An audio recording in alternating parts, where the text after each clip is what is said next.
Hey, it's your guy Tyrrell back with the interviews. In today's video, we're going to briefly analyze the main tactical themes in Belgium's narrow 1-0 win over Canada. So in today's video, first we're going to focus on Canada's pressing, then we'll shift to how they look to attack down the right-hand side, and lastly we'll focus on Belgium's direct play over Canada's press. So when we break it all down and we do look at the board, we have Belgium in a 3-4-2-1, and Canada adjusting their system to play more of a 3-4-3. The biggest talking point here for Canada was that Alphonso Davies did play as a left wing back, and as you can see when you assess how they're looking to play down those attacking areas, they have David as the center forward, you have Buchanan who could hug the touchline, and you have a wing back that likes to make underlapping runs in Larea, and then out on the left hand side, Hoylett does look to cut central, and Davies could break down the left channel to deliver crosses into the box, but he also has the versatility to drift towards the touchline to allow Davies to cut across Castagna. In many situations when both sides play identical systems, it does result in dragged out cage encounters,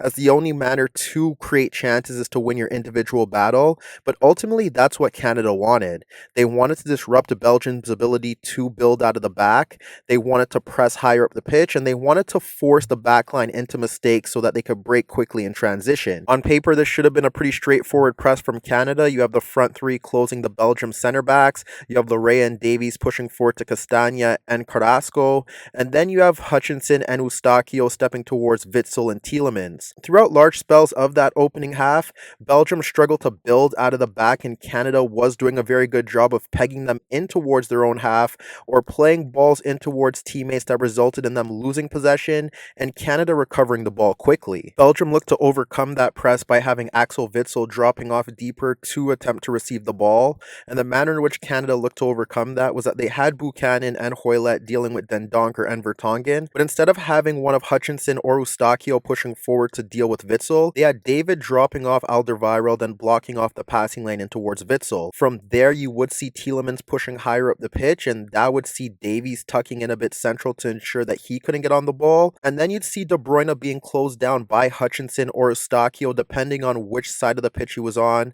and from there the free central midfielder, often Eustachio, would be prepared to push forward in case David was bypassed. That does leave Castagna as the free man to receive the ball, but if the ball was switched out towards him, you'd see Davies immediately swarm across the pitch to close him down, and Eustachio would drop back to deal with his initial marker in Tielemans. The other alternative for Canada here would witness Davies pushing higher up the pitch to deal with Castagna. You'd end up seeing Hoylett attempting to block off the passing lane to Den Donker or sit on Den Donker, and you'd have David pushing forward to close down Alderweireld, and then that would result in Buchanan dropping off deeper to sit on Witsel, and if the ball was switched out to Vertonghen, he would shoot out in towards that zone, and David would drop onto Witsel. From there, you have Eustachio in that midfield zone prepared to recover possession, and Hutchinson would track the movement of De Bruyne. So put simply, if Canada weren't pressing in their base shape due to Witsel dropping off a bit deeper, they'd have David sitting on him, or they'd have Buchanan dropping off towards him, and then they'd have Eustachio pushing forward in case they were bypassed and he would have to step to Witsel.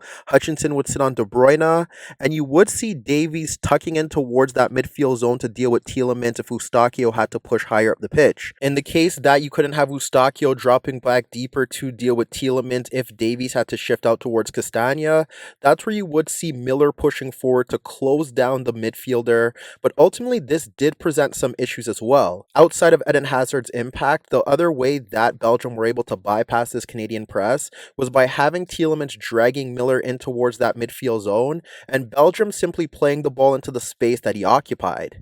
If that wasn't the case, the other manner in which Belgium were able to pull out Canada from that side was if Tielemans was dragging away Eustachio, and then Hutchinson gambled because David wasn't tracking the movement of Witsel, and we witnessed that on one occasion where it looked like Canada were going to win possession, but the ball ended up getting played into the path of Tielemans, who slid it into the path of De Bruyne due to the fact that Eustachio and Hutchinson were caught and dragged out of position. Therefore, when we focus to the key tactical element of this game, it stemmed through Belgium playing long balls over the top to bypass the Canadian press, as they couldn't play through the midfield zone. And what we ended up seeing was that in the early stages, it was simply Toby Alderweireld looking to play long balls over the top to exploit the poor positioning of Davies from a stand start. Castagna was looking to break in behind, and there were situations where they were capable of getting the ball in behind Davies for Castagna to nod the ball off towards his teammate or receive it. But however, when we ended up witnessing Belgium getting the better of Davies, it simply resulted with a poor final final ball in and around the Canadian penalty area, and then for the most part their long balls over the top were unsuccessful. There was even a moment in the second half where they were capable of playing a long ball over the top of Larea to exploit his poor positioning, but when Castagna broke free in towards the final third, it was his pass in towards De Bruyne that was unsuccessful that allowed Larea to recover possession. However, it was on the opposite side of the pitch that Canada struggled to deal with Belgium's balls over the top. It was the movement of Eden Hazard that did create Canada issues, and he was simply dropping off deeper to drag out Johnston, and from there it was Vertonghen in particular that was playing balls around Hazard to either get Hazard to flick them onto Batshuayi or simply drag out Johnston to get the ball in towards Batshuayi, and from there he could combine with Kevin De Bruyne to push Belgium forward. We witnessed this happen on 2 occasions in that opening half, and it simply stemmed from the same template where you witness Vertonghen locating the movement of Eden Hazard, he'd drag away Johnston, and from there you'd witness Vertonghen play the long ball across Hazard so that he could pull Johnston out of position. Michy Batshuayi would play the ball into De Bruyne running off his markers. However, when De Bruyne broke free in towards the final third, once again similar to Canada, Belgium just simply lacked the final pass and the right decision to harm that Canadian backline. There was one example in particular where it was Toby Alderweireld looking to play a long direct ball in towards Hazard,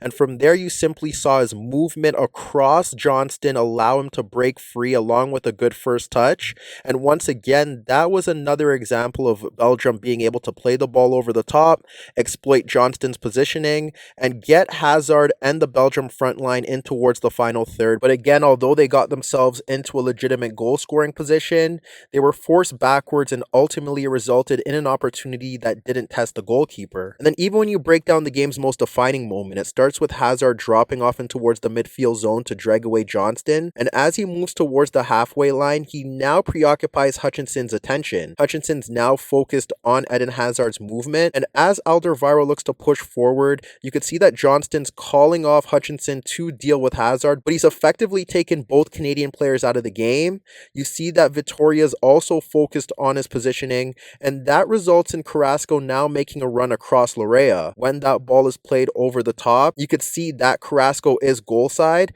and the issue that Canada make here is one, Vitoria doesn't deal with the long ball because he's poorly positioned. You have both Carrasco and Michy Batshuayi goal side, and the ball eventually bounces in towards this position for Michy Batshuayi to place a first-time effort beyond the keeper. And then in the second half, you also witnessed a moment where Alderweireld clipped the ball into the path of Hazard, dragging away Johnston in towards his own half. Hazard let the ball bounce ahead of him and then let it bounce over his body to drag Johnston out of the game because he got too tight. From there, Hazard's capable of running across Johnston and carrying the ball in towards the final third. And the issue that Belgium encountered here was that Michy Batshuayi ran offside, which allowed Johnston to recover his position and force Hazard to retain possession in Canada's half. So as you could see, although Canada's pressing combined with their intent to exploit Belgium's left side presented issues for Roberto Martinez's men, there was a direct route over the top of Canada's attacking players that they failed to cope with in a game in which both sides were extremely underwhelming in the final third.